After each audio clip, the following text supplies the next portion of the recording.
guys, how's it going? Kevin Cleary here with a knife video for you. This is going to be a discussion video, and I want to talk to you guys about using your stuff. How do you use your knives? What do you look for in a knife? And of course, I think that's going to have a big impact on what you buy. And how do you categorize?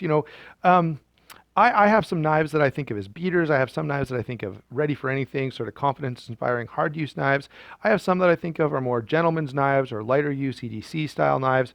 And I kind of treat them accordingly based on those criteria. But one of the things, the main thing I want to address here is the comment or the discussion about using your stuff. And I often get comments about this, either positive or negative. So someone will say, Kevin, I really love your channel because you use all your knives. And, fill in the blanks channel, I watch his stuff and I don't think he even uses his knives. He doesn't seem to even cut anything. So how does he know what those knives are really good for? And then I'll get the opposite comment as well. Look, I look at all your knives here. And by the way, I take a certain amount of pride in my knives. And so, someone will say, well, I look at all those knives. They all look like brand new. Okay, and by the way, some of these knives, the Para 2 I've had for years. I don't even know how many years. Uh, Far enough back that these were actually rare when I got this. So they'll say, I saw, your knives all look like brand new. You don't even use them. How can you possibly know anything about them? All right, and the fact that you kind of get both ends of the spectrum is revealing about the whole thing. But I want to share with you a little bit about how I think of it, and I'd love to hear how you think of it down in the comments below. And I want to start this discussion when it comes to using your stuff, or you do or you don't use your stuff. I think we often have different ways of understanding that. And so I've got a couple of friends who are car guys, and one of them has a really nice, I think it's like a 56 or 57 Chevy. And in the summer months, from about April till October, you see that thing everywhere. It's almost his daily driver, right? He does have another car, and you'll see him take the other car out from time to time. Or if he's going on a really long trip, the other car is way better on gas, so he'll take it. But I mean, he uses that classic car, and he uses it a lot, a whole lot. I have another friend who has a couple of classic cars, and the only one I can remember because it stands out and it's more recognizable. I'm not a huge car guy, so I don't really always know, but I know what a GTO looks like, and he's got one, and it's a really, really nice one. He takes a very different approach, though. Okay, in his GTO, you only see it like every once in a while, a couple times a year. It'll come out for a car show or a fair or something like that. He doesn't drive it all over the place. He doesn't let other people drive it. Sometimes you'll see his wife, if they're taking both of their cars to a car show, he'll drive one and she'll drive one, but you don't see him doing anything. He's just really, really careful with it, okay? And so both of those guys, I submit, would say they use their cars, but those things, that phrase means something very different to the two of them. Okay.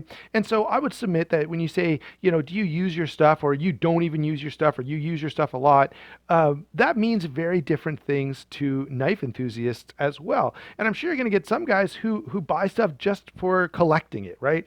And you're going to get some guys who buy stuff. And I've had different knife people tell me these exact things. So I've had some knife guy friends tell me, like, as soon as I get a knife, the minute I open the box, I've got to sharpen it.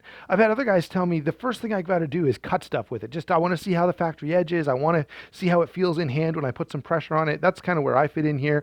I've had guys tell me they have to take it apart, right? The minute I have an opportunity, I've got to take that thing apart and see kind of what makes it tick.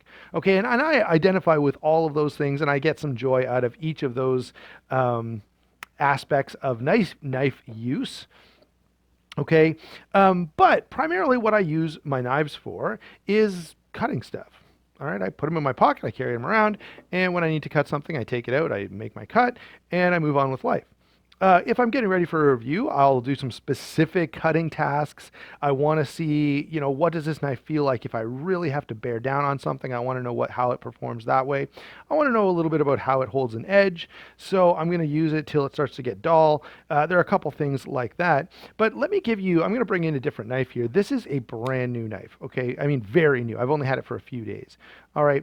And this knife, I cut a whole bunch of stuff with it earlier today. I cut up a bunch of boxes to go in the recycling bin. I opened some clamshell packages, which, by the way, this thin tip works so nicely for.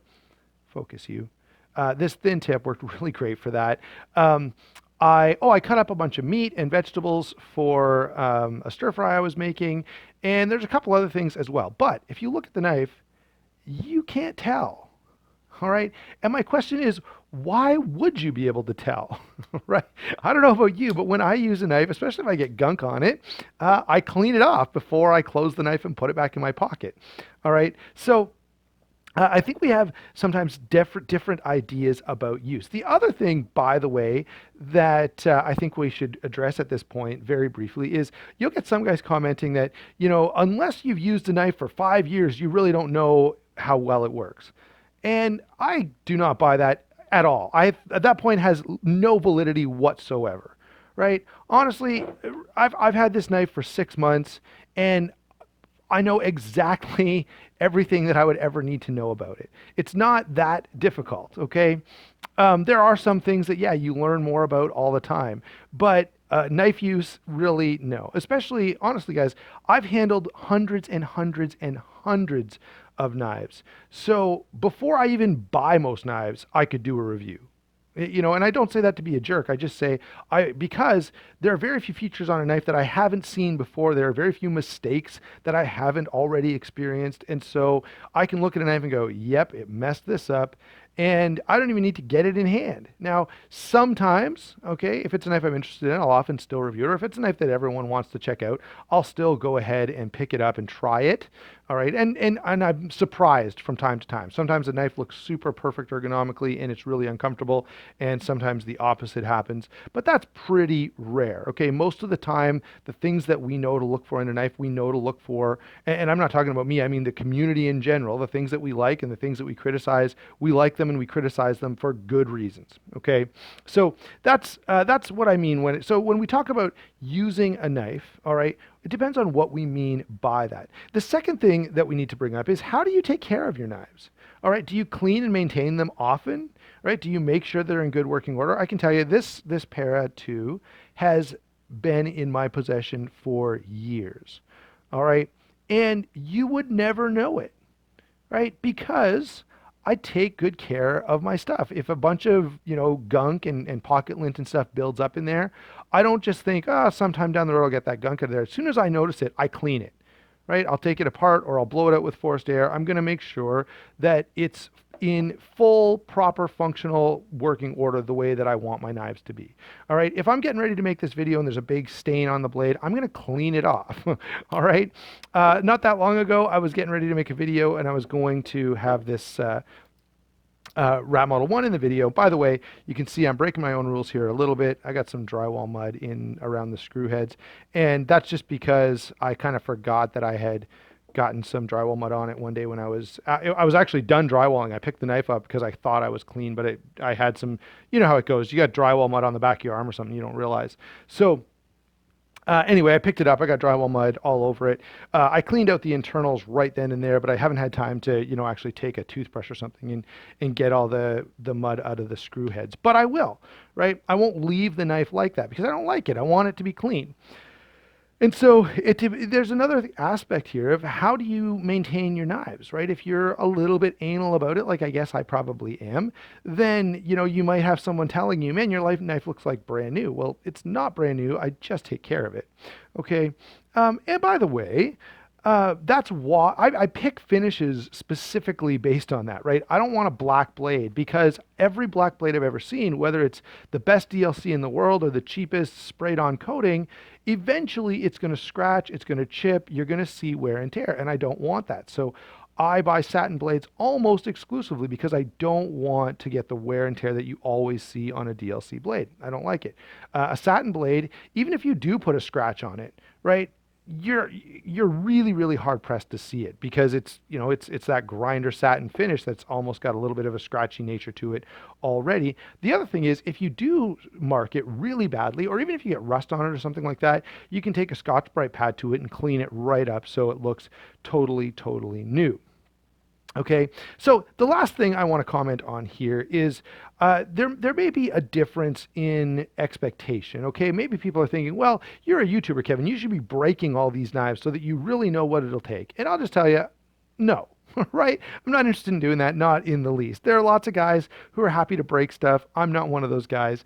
And so, by the way, those guys, and I follow some of them and I know some of them, they get as much criticism, in fact, often more, because when they break a knife, they get 25 people telling them, "You idiot, that's not how you're supposed to use that anyway. Of course it would break if you did this, that, or the other with it." Okay. So the fact is that there are all kinds of different knife reviewers on YouTube, and they often take different approaches, right? Some of them are just into nothing but knife steel, and that's all they can think about and talk about, and that's great for them. All right, some guys are mostly into it for the tactical side of things, and all they want to know is, how well does this function as a weapon? Other guys are bushcrafters, and all they want to know is, what can I do with this out in the forest?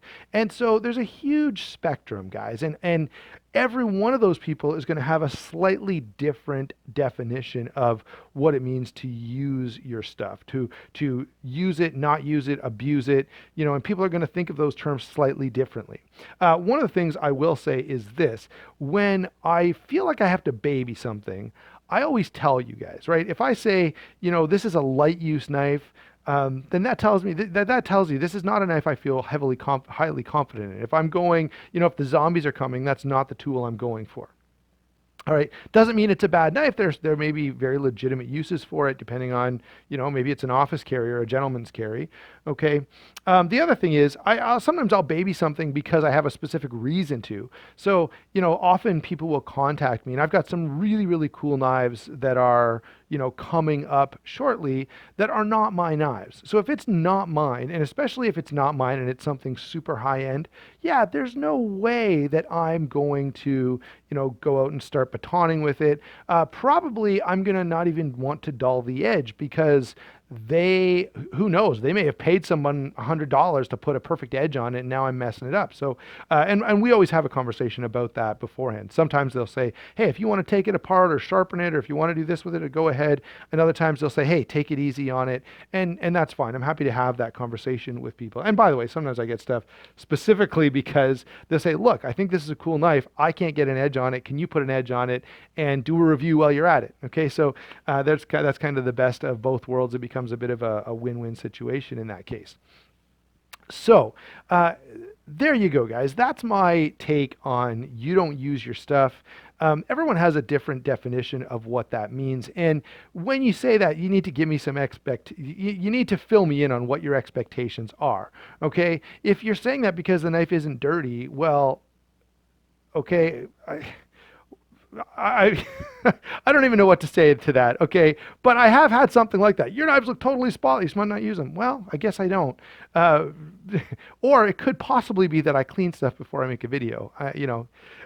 So depends on what your expectations are. And by the way, I get the same kinds of comments as do other YouTubers about other things, right? Someone who's really into, the tactical side of things, they want to know how every knife functions as a weapon. And if you don't get into a big discussion about that, they're like, oh man, this review sucks. And other people don't want to know that at all, and they'll scold you for that, because they're like, knives are not weapons, knives are tools. We need to be promoting the knife as a tool to, the broader community. And so there are just different people out there with different thoughts on all of this stuff. And, I'm just one of those. All right, so the chances that you're going to agree with me on everything are zero, right? We're two different people with two different personalities, different thoughts and priorities when it comes to the tools that we use and why we use them. So there you go, guys. I'd love to hear your comments down below. Again, what do you use your knives for? What are the expectations that you have? Is it primarily a tool for you? Is it primarily a weapon? Is it primarily, I don't know, a collector's item, right? Maybe it's just pocket jewelry, or maybe all your knives are safe queens, right? And hey, good on you. I have no problem with any of those expressions of the knife hobby, and whatever you like to do with your knives, I hope you enjoy it. Thanks for watching. Don't forget to like and subscribe. I will put a link down to White Mountain Knives, and if you use that link, it does help the channel. Essentially, I get a discount if a lot of people are going to White Mountain Knives, so that does help me. I still got to buy it, but I can just buy it at a somewhat discounted rate sometimes. All right. Thanks a lot, guys. We'll talk to you soon.